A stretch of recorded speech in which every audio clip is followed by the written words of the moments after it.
সরকার গঠনের ৩ সপ্তাহের মাথায় নির্বাচনী প্রতিশ্রুতির অংশ হিসেবে ফ্যামিলি কার্ড কর্মসূচির উদ্বোধন করেছেন প্রধানমন্ত্রী তারেক রহমান। আজ সকালে রাজধানীর বনানীর কড়াইল বস্তি সংলগ্ন টিএনটি খেলার মাঠে আয়োজিত অনুষ্ঠানে তিনি কর্মসূচির আনুষ্ঠানিক উদ্বোধন করেন। এ সময় তার সহধর্মিণী ডাক্তার জুবাইদা রহমান সহ মন্ত্রী পরিষদের সদস্য ও সংশ্লিষ্ট কর্মকর্তারা উপস্থিত ছিলেন। পাইলট প্রকল্প হিসেবে দেশের ১৩টি জেলার ১৫টি ওয়ার্ডে কর্মসূচিটি চালু করা হয়েছে।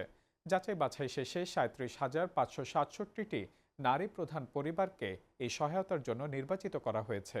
উপকারভোগীরা মাসিক ২,৫০০ টাকা করে নগদ সহায়তা পাবেন, যা সরাসরি তাদের মোবাইল ওয়ালেটে বা ব্যাংক হিসেবে জমা হবে। সরকার জানিয়েছে, নারীর ক্ষমতায়ন ও সামাজিক সুরক্ষা জোরদার করতে এই উদ্যোগ নেওয়া হয়েছে। আধুনিক প্রযুক্তি নির্ভর স্মার্ট কার্ডের মাধ্যমে স্বচ্ছতা নিশ্চিত করে মধ্যস্বত্বভোগীর সুযোগ বন্ধ করা হবে বলেও জানানো হয়েছে।